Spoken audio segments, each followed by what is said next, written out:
You're definitely a Californian if you do these things. There's a moment people don't even notice happening. They move here from somewhere else, swear they'll never change, and then one December morning, they reach for the flip-flops without thinking about it. That's the moment that you stop living in California and you start being a Californian.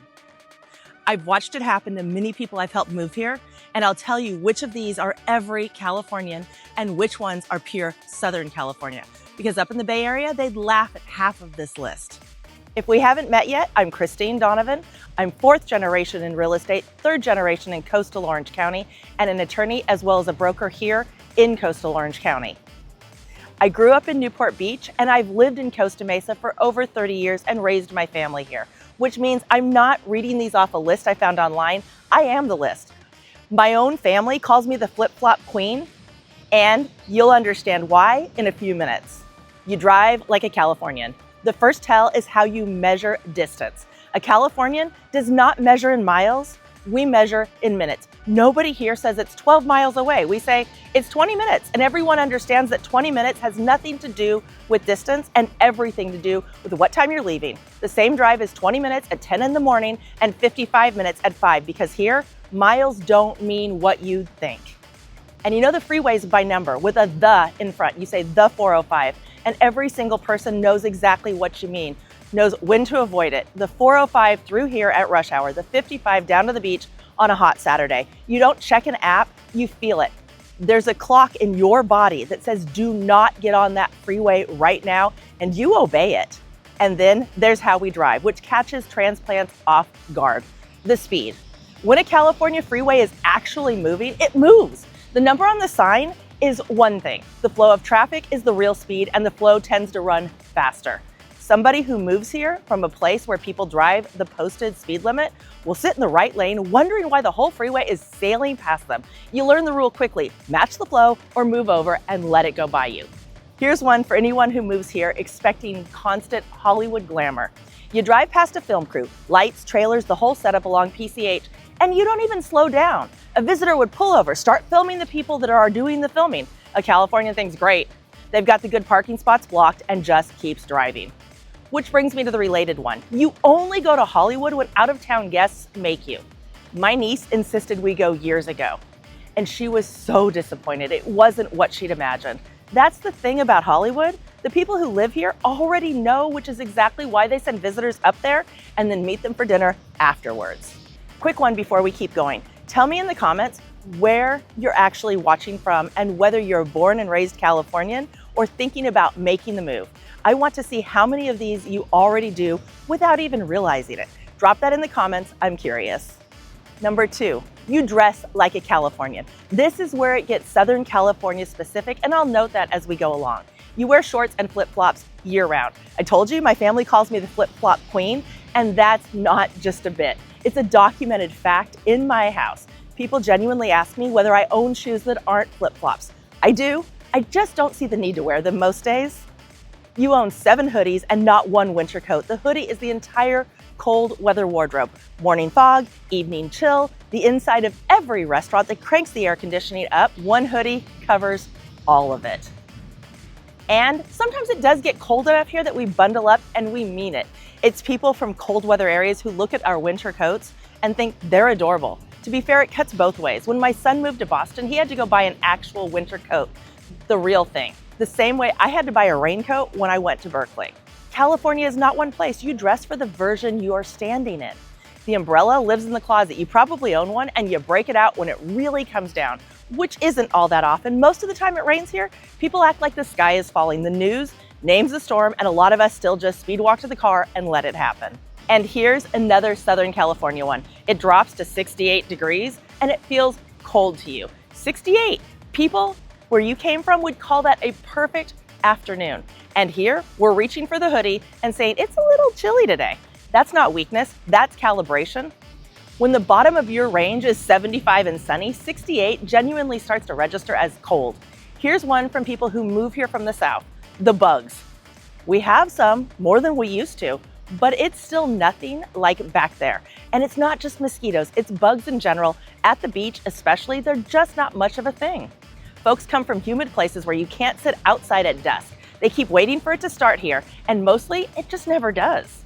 And that climate is the whole reason many of us put up with the rest of it. The weather is worth the price of admission.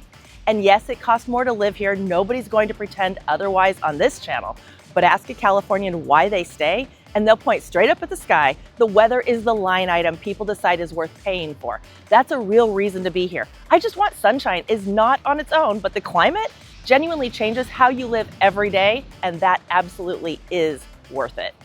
If you're watching this and quietly realizing you want to be the person with the beach kit in the trunk, the magic key, and the 7 hoodies, then grab my free Costa Mesa relocation guide.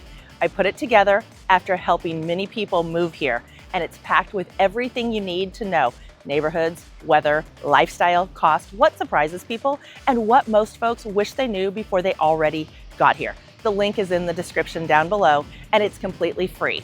It's the best first step, even if you're just considering whether coastal Orange County is your next home. Number 3, your trunk tells on you. Open a Californian's trunk and you'll know everything. There's a beach kit in there permanently. Towels, change of clothes, sunscreen that's been rolling around since last spring, maybe a chair, definitely sand. My sister had a dream when we were little that one day she'd sleep in a bed with no sand in it. She got her wish. She lives in Dallas now, sleeps sand-free pretty much every night, and she misses the beach every single day. Turns out the sand was the good part. You also know the beaches, not just which ones, which entrance, which lot fills first, where the locals park that the tourists never figure out, what time the meters stop mattering, knowing the best beach is amateur hour, knowing the parking is the local credential. I could give you a parking briefing for half the coast of Orange County off the top of my head, and I'd be right. And a lot of us have a magic key. That's what Disneyland calls the annual pass now. And down here, there's a Southern California resident version of it. Not everyone has one, but a lot of people here do. And if you do, you've got the rhythm. Pop in for a couple of hours on a Tuesday, ride 2 things, get a snack, and leave. You don't do Disneyland for a whole day. You treat the happiest place on earth like it's your neighborhood park, because functionally it is. My kids couldn't tell you how many times they've been to Disneyland because we have the magic key, annual pass, whatever you choose to call it. Chapter 4, you eat like a Californian. You have strong opinions about which taco stand is better. Not a chain, a stand, a specific one, and you'll defend it. 2 Californians who agree on absolutely everything else will go to war over which little spot has the best al pastor, and neither one will ever surrender. If you've got a taco hill you're willing to die on, you're one of us. Here's one that transplants noticed that locals completely forget. The fruit tastes different. People move here from across the country and they're almost suspicious about it. The strawberries, the oranges, the avocados, it's not your imagination. A lot of what you're eating was grown a short drive from where you're standing, instead of being shipped across the country first. You stop noticing after a year. Visitors never stop noticing. You'll also notice and then stop noticing that the Costco food court is outside. Out here, it's just the $1.50 hot dog under the open sky. Somebody moving from a cold climate finds that genuinely surprising, and a local has never once thought about it, because where else would it be? And you bring your own bags to the grocery store without thinking about it. It's pure reflex now. You grab the reusable bag on your way out the door, or they just live in your trunk. Newcomers stand at checkout having a small crisis about it for about 3 weeks. And then they've got the bags in their cars too, and they've become one of us and they don't even know it. Number 5, you talk like a Californian. You already heard me do it. The in front of the freeway numbers, the 405, the 55, the 5. That little the is a dead giveaway, and it's specifically a Southern California thing. In Northern California, they drop it entirely and just say the number. I'll tell on myself a little bit here. I went to Berkeley and I worked hard to drop the while I was up north. Going up there, I could switch seamlessly depending on which end of the state I was standing in. South, it's the 405. North, it's just 80. That little the doesn't just mark you as a Californian, it marks you as a Southern Californian. Here's the one I hear constantly. The Spanish names just soften. Santa Monica, which is very awkward for me, becomes Santa Monica. Now, people do this in plenty of places. It's not just an us thing, but because we've got a Santa this and a Santa that everywhere, on every freeway sign, you hear it all day long. A woman who moved here from Tennessee says she spent her first month convinced everyone was mumbling on purpose. We're not. We don't even know we're doing it. Number 6, there's a deeper tell than any of these, and it separates the people who live at the beach from the people who were raised at the beach. If you grew up here, you know waves come in sets. You let the first one go and you wait for the gap. You can read a riptide from the dry sand, and you know that if one ever grabs you, panic is the thing that drowns people, not the water. And the washing machine, that's not the thing that cleans your clothes. That's what the ocean does to you when you stop respecting it, and if you're not careful, it'll clean your clock. That's not, I moved to California, that's I was raised by the coastline, and that's me. Here's the takeaway. Most of these you don't choose. They happen to you quietly over a couple of years until one day you're measuring drives in minutes and reaching for the flip-flops in December, and you realize the place has changed you. But notice how many of them split between Southern California and Northern California. That's the real point. California is not one place. The version of this list someone makes in the Bay Area looks different from mine, and the version someone makes in the Central Valley is different again. I've lived in 3 very different Californias myself. I made a whole video on that one, and I'll link it for you. If you're thinking about moving here, the question isn't, do I want to live in California? It's which California fits the life I actually live. Getting that part right is the whole game.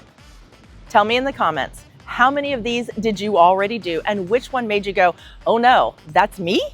If you're thinking about relocating to Costa Mesa or anywhere in coastal Orange County, and you want to talk through whether the numbers actually work for your situation, reach out, I'm here. My contact information is below, and if you're buying or selling somewhere else entirely, I have a strong network of agents I trust across the country, and I'm happy to point you in the right direction. And if you haven't subscribed yet, please do. I put out videos every Thursday at 7 p.m. on what it's really like to buy, sell, and live in coastal Orange County. No fluff, no sugarcoating, just clarity.